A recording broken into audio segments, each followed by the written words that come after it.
Assalamualaikum warahmatullahi wabarakatuh. Alhamdulillahi rabbil alamin, wassalatu wassalamu ala sayyidil mursalin wa ala alihi wa ashabihi wa man da'a bida'watihi ila yaumiddin.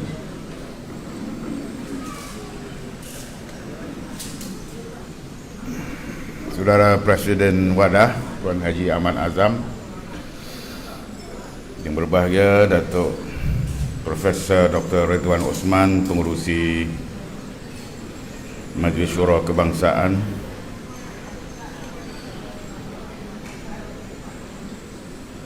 yang berhormat Senator Datuk Ahmad Kasim, Speaker Dewan Undangan Negeri Kedah.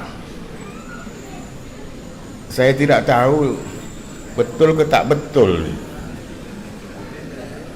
Senator. Dari tadi saya rasa tak betul, tapi di sini ditulis begitu.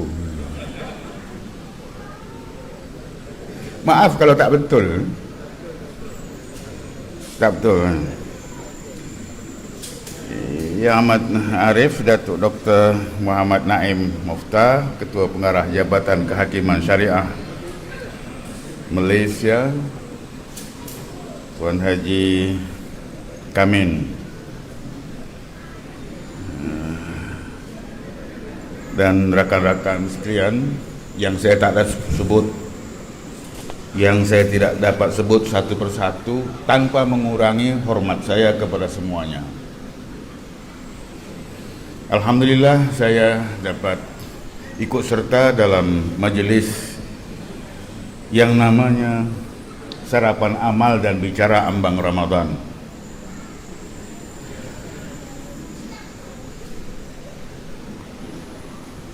Sarapannya sudah, ya, ini namanya sarapan amal. Sarapannya sudah, amalnya yang masih jadi tanda tanya. Kalau cuma sarapan tanpa amal, dia akan tak jadi sarapan amal, jadi sarapan ubi kayu aja.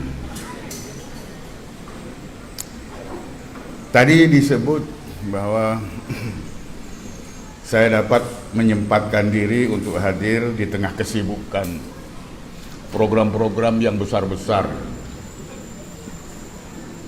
Sebenarnya tidak sangat sibuk, dan tak ada sangatlah program besar. Cuma yang menjadi masalah kepada saya ialah masalah kesehatan dan masalah umur. Walaupun tak ada masalah lutut. Jadi saya mohon pengertian dari rakan-rakan lah dalam Abim Wadah, bahwa saya tidak sesehat dulu, saya tidak semuda dulu, dan saya tidak sekuat dulu. Mohon pengertian itu. Kalau nak minta saya hadir, ya, untuk apa juga majelis, tolong pertimbangkan itu.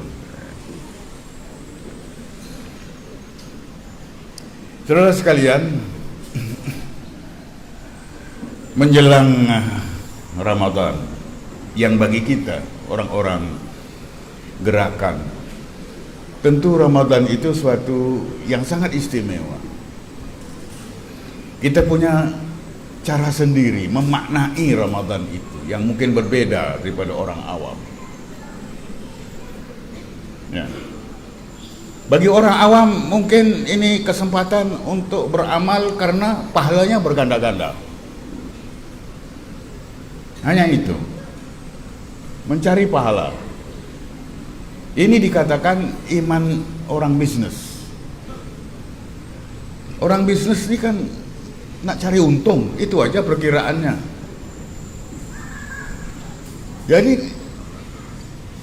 Ramadan yang dimaknai sebagai kesempatan dapat untung pahala berganda-ganda, itu disebut iman bisnis. Tak ada salah, tidak ada salahnya kalau berpikir seperti itu pun. Tapi bagi kita tentunya melihat Ramadan dari segi kekuatan transformatif yang ada pada bulan itu. Ramadan sebagai bulan memperbaiki diri. Ramadan sebagai bulan self improvement. Dan kita dapat melihat kekuatan transformatif yang ada pada Ramadan yang nanti pada bulan Syawal, 1 Syawal, kita tampil sebagai manusia yang sudah mengalami transformasi diri.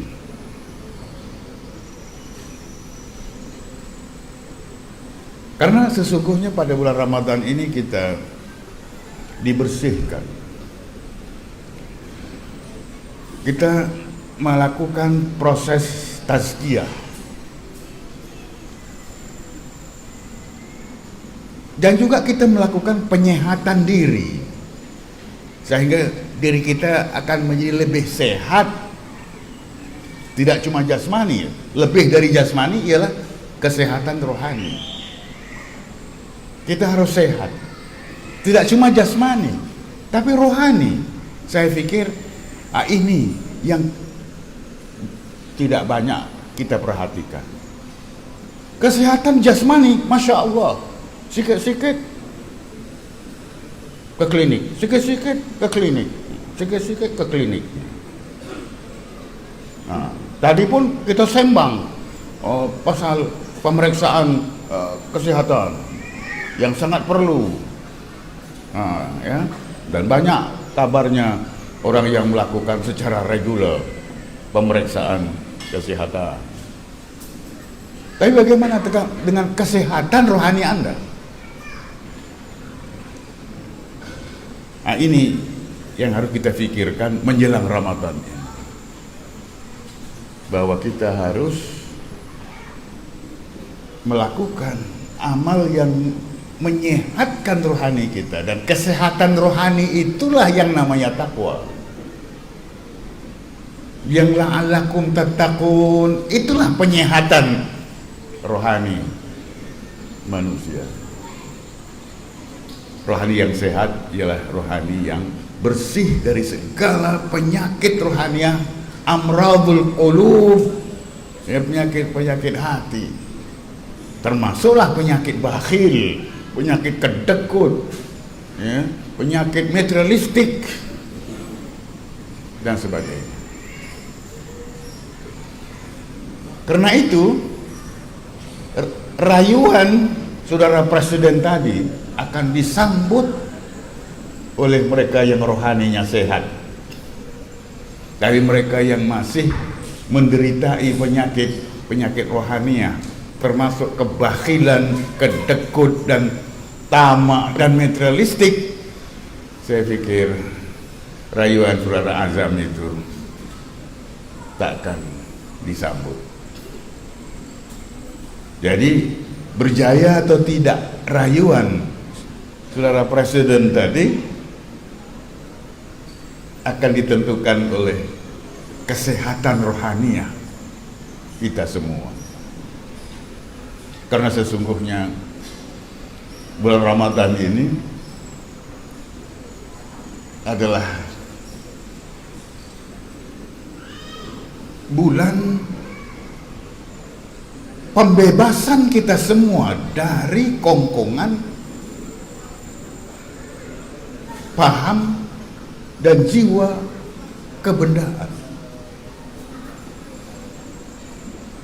Saya pikir kewajiban zakat fitrah yang cuma berapa? 7 ringgit, 7 ringgit setengah. Bagi kita zakat fitrah yang cuma 7 ringgit, 7 ringgit setengah itu harus kita tafsirkan sebagai suatu simbol kepada pembebasan dari kongkongan jiwa dan semangat materialistik gitu.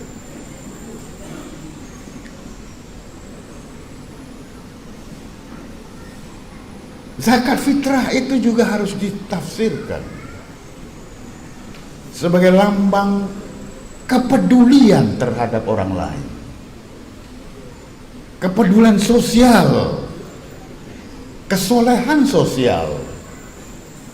Ada ulama yang menyebut bahwa kesolehan seseorang muslim itu tidak terbatas hanya pada kesolehan spiritual, tapi juga kesolehan sosial. Soleh spiritual, soleh sosial. Dan kesolehan sosial itu harus dibuktikan dengan kepedulian terhadap orang lain, yang harus kita buktikan dengan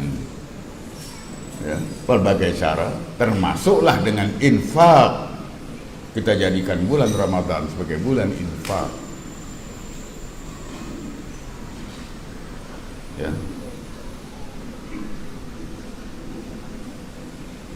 Di sekitar kita terlalu ramai orang yang memerlukan. Di sekitar kita terlalu ramai mereka yang miskin.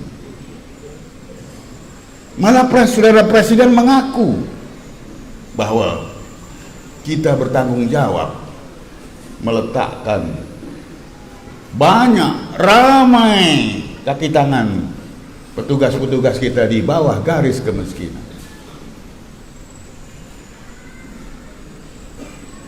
Kalau dikatakan bahwa kemiskinan tidak dicipta oleh orang miskin, kemiskinan bukan pilihan orang miskin, bukan option orang miskin. Mereka miskin karena dimiskinkan. Poverty is not created by the poor. Kemiskinan tidak dicipta oleh orang miskin, tapi mereka dipaksa miskin. Dan siapa yang memaksa itu? Saya takut kalau kita yang memaksa mereka miskin. Jadi karena itu kita harus serius menghadapi persoalan ini. Jangan sampai nanti kita dibebani tanggung jawab di hadapan Tuhan. Kamu telah memiskinkan sejumlah orang dengan tidak berbuat apa-apa terhadap pegawai-pegawai, petugas-petugas kita yang berada di bawah garis kemiskinan.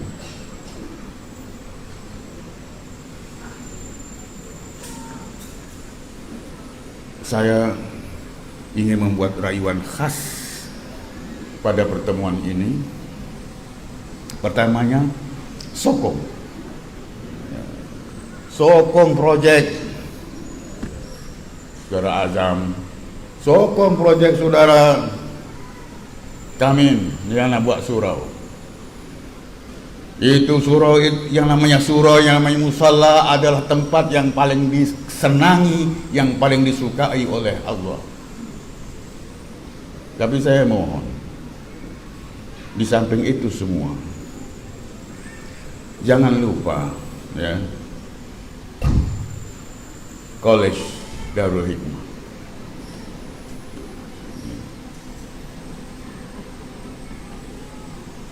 Saya telah sampaikan dalam pertemuan sebelum ini bahwa selepas siap surau kita itu, jangan ada lagi proyek pembangunan sehingga kita bangunkan Darul Hikmah dengan sempurna.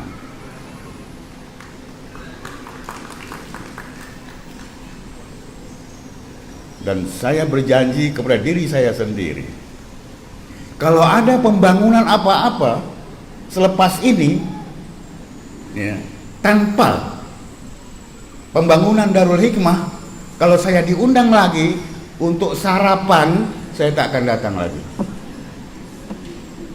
Bukan cuma sarapan, diundang makan tengah hari pun saya tak akan datang.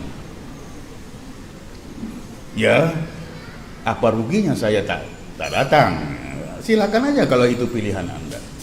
Tapi ini hanya untuk menyatakan keseriusan saya bahwa Darul Hikmah sebagai pusat pengajian tinggi milik kita bukan cuma suatu keperluan, tapi adalah maruah kita semua.